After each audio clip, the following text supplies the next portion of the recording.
6.3 대선 본투표일까지는 11일, 그리고 5월 29일 사전투표일까지는 이제 6일 남았습니다. 유권자들의 판단에 결정적인 영향을 줄 수 있는 TV토론회도 오늘 저녁에 열립니다. 지난주 일요일에 이어 두 번째 TV토론회인데요. 민심에 결정적 영향을 줄 수 있기 때문에 오늘 TV토론이 이번 대선의 분수령이 될 전망입니다. 자, 오늘 신통방통 여론조사부터 보여드립니다.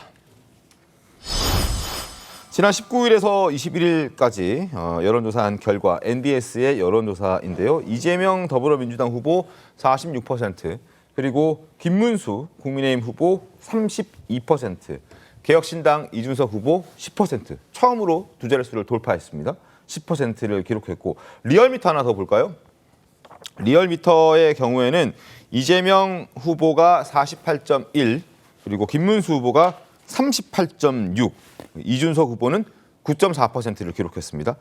갤럽 여론조사, 가장 최근에 나온 여론조사인데 갤럽 여론조사를 보면 이재명 후보가 46%, 김문수 후보가 34%, 이준석 후보가 여기서는 11%를 기록했습니다. 자, 여론조사 수치를 간략하게 보여드렸는데 여론조사는 추세를 봐야 합니다. 추세를 따로 저희가 보여드리겠습니다. 함께 가시죠. 지금부터 추세를 보여드립니다. 자, 대선 후보 지지도 추세 변화. 첫 번째는 리얼미터인데요. 이재명 후보가 5월 둘째 주에는 50%를 넘게 지지율을 받았었는데 2.1%포인트 하락해서 48.1%. 반면 김문수, 이준석 두 후보는 3%포인트 상승, 0.7%포인트 상승해서 38.6, 9.4를 기록했습니다. 자, MBS 여론조사 하나 더 보여드립니다. 이재명 후보가 49%에서 3%포인트 하락한 46%를 기록했고, 김문수 후보는 27에서 5%포인트 상승한 32를 기록했습니다. 이준석 후보는 7%에서 3%포인트 상승한 10%를 기록했습니다.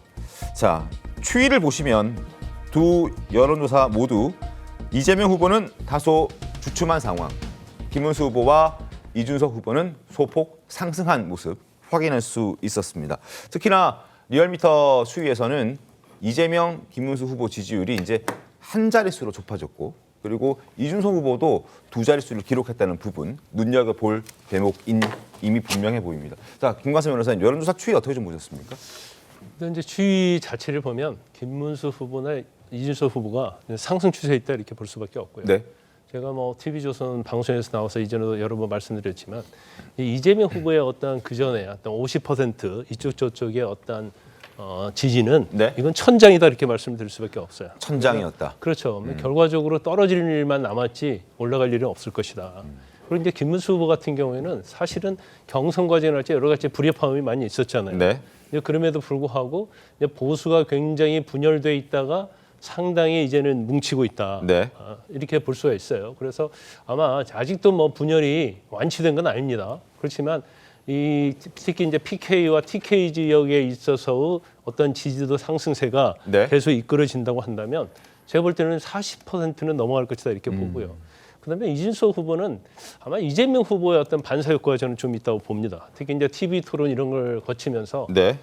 이재명 후보가 싫은데 어차피 어쩔 수 없이 이재명 후보를 지지하는 층이랄지 또 이제 김문수 후보에 대해서 굉장히 비호감 있는 층들이 네. 이제 일부가 이준석 후보 쪽으로 좀 이동을 하고 있다. 그래서 지금 우리가 이제 선거가 한 10일밖에 안 남았잖아요. 맞습니다. 10일밖에 안 남았으면 원척 이게 짧다고 생각할 수 있어요. 그렇지만 사실은 이 10일 안에도 네. 어떤 이벤트가 있고 정치는 우리가 가능의 예술이라는 얘기를 많이 하잖아요. 가능성의 예술. 네. 생물이다. 네. 이런 얘기 하는데 충분히 뒤집어질 수 있는 시간은 제가 볼 때는 있다. 저는 그렇게 봅니다. 50%를 돌파하면서 상승세를 보여줬던 이재명 후보의 지지율이 지금 40% 중후반대로 좀 소폭 하락하는 그런 모습을 볼 수 있었습니다. 물론 떨어질 일만 남았다, 더 오르기 힘들 것이다라는 개인 의견을 좀 주시긴 했었으나 민주당 입장에서도 선거 막판에 저런 여론조사 추세를 보면 긴장은 좀 될 것 같다는 생각이 듭니다. 저희는 처음 시작할 때부터 네. 끝나는 순간까지 긴장의 끈을 놓치지 않겠다 이런 각오를 가지고 지금 선거에 임하고 있고요. 네. 어느 정도 이 지금의 추세는 예견이 되었던 그런 상황이다라고 볼 수 있습니다. 선거가 이제 초반을 지나서 중반으로 가고 있고 이제 다음 주면은 거의 종반으로 가는 상황 속에서 네. 어차피 이 진영 간의 결집도는 더 높아질 수밖에 없는 상황이었다. 네네. 특히 국민의힘 같은 경우에는 다소 이 출발 과정에서 상당히 삐걱거림이 있었지만 지금 윤석열 전 대통령이 어쨌든 탈당하는 모습을 보여준 부분도 있었고 네. 또 이 우리공화당의 지지 또 자유통일당에서 후보가 사퇴하고 김문수 후보를 지지하는 등 조용히 보수 우파 특히 더 나아가서 아스팔트 우파라고 하는 극우 세력까지도 사실상의 단일화를 이룬 셈이기 때문에 그런 부분들이 지금 김문수 후보 쪽으로 지지가 좀 가고 있는 거 아니냐라는 네. 쪽으로 보이고요. 또 이준석 후보도 충분히 지금 이 지난 12.3 비상계엄을 반대하는 그런 또 보수 진영의 일부 또 세력들이 분명히 존재하고 그 부분에 대해서 이준석 후보 쪽도 상당히 나름의 좋은 전략을 가지고 어필을 하고 있는 것들이 뭉쳐지고 있는데 결과적으로 보면은 이 과정들 속에서 지지율이 크게 출렁거림은 없다. 그런 출렁거림이 있다면 그것이 아마도 큰 이 변수로 작용될 수 있는 부분도 있을 텐데 네. 아직까지 그런 변수가 없다라는 부분은 이재명 후보에게 상당히 또 괜찮은 쪽으로 해석도 가능한 부분이다 이렇게 보고 있습니다. 김철관 대변인님, 개혁신당 이준석 후보 지지율이 요즘 눈에 띄게 두 자릿수도 기록하고요. 상승세 이미 분명해 보이는데 어떻게 좀 앞으로 15%까지 가능할까요? 저는 그 이상도 갈 수 있다 이렇게 그렇습니까? 생각을 합니다. 왜냐하면 이번 선거의 특징이 네. 그 양 진영의 결집이 잘 안 될 것 같아요. 왜냐하면 이게 지금 대통령 선거 보궐선거거든요. 그래서 기호 2번인 국민의힘의 그 김문수 후보가 당선될 가능성이 저는 거의 없다고 보거든요. 그렇습니까? 예, 잘해야 2등 후보라는 인식이 굉장히 퍼져 있기 때문에 그런 상황에서 이준석 후보가 이재명 후보의 대항마로 인지되기 시작했기 때문에 네. 이재명 대 이준석 후보의 1대1 대결 구도로 이동하고 있는 상황이다. 저는 이렇게 보여지고요. 실제로 20, 30대의 유권자 층에서는 네. 이준석 후보의 지지율이 굉장히 많이 높아졌거든요. 아하. 그리고 김문수 후보가 지난주부터 그 선거운동 좀 늦었지 않습니까? 네네. 늦었고 실제 이제 약간의 보수 결집은 좀 있었기 때문에 20대 후반 지지율에서 30대 초반 지지율로 올라선 거고요.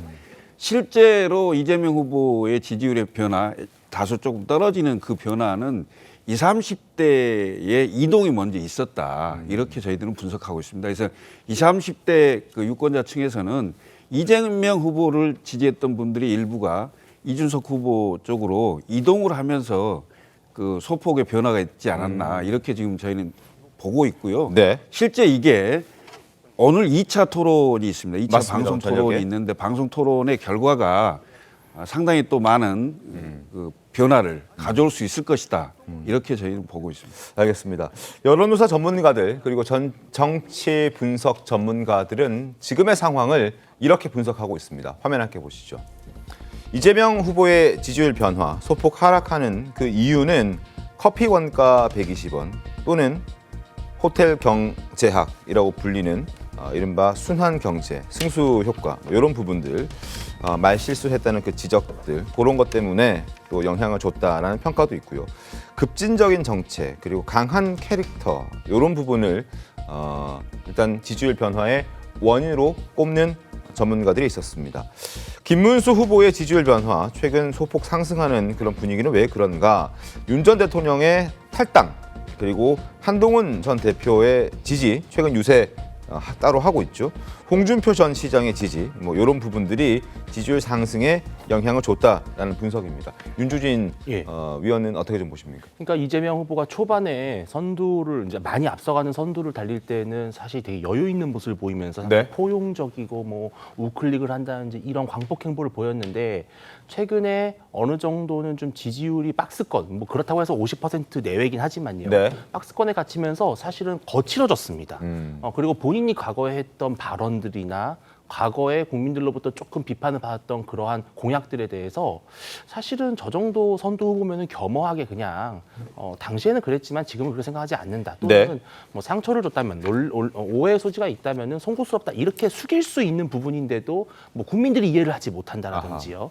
이런 식으로 이제 각을 세우면서 아 역시 이재명 후보의 그 약간 오랄 리스크, 그러니까 이제 구설수죠. 네. 또 본인이 가지고 있는 그 특유의 조금 날카롭고 공격적인 성향들을 중도층이 보면서 과거에 이제 이 비상계엄이나 이런 뭐 내란 프레임 이런 걸로 다소 가려져 있었던 이재명 후보의 진면목을 좀 보는 게 아닌가 싶고요. 네. 이제 국민의힘 같은 경우는 이제 뭐 한덕수 후보 교체 논란 이런 것들이 이제 어느 정도는 진정이 되고 한동훈 전 대표라든지 이런 분들도 선거에도 나와 주시고 이 가화만사성이라고 집안이 어느 정도 이제 화목해지니까 김문수 후보도 상당히 자연스럽게 그리고 자신 있게 선거를 하고 있는 거예요. 그래서 이것은 아주 그 당연한 패턴으로 보이고 아마 이 추세는 앞으로 좀 더 지속이 될 것 같습니다. 아하. 그러니까 이게 왜냐하면 그 국민들 보시기에는 한 10%포인트 차이다라고 하면 상당히 커 보이잖아요. 네. 그런데 한 후보가 3%포인트 떨어지고 네. 한 후보가 3%포인트 올라가면은 이 격차는 확 줄어드는 거예요. 그러니까 이게 격차 추이라는 것은 시간에 따라서 얼마든지 요동칠 수 있는 것이기 때문에 앞으로도 충분히 기대해 볼 만한 국민의힘 입장에서는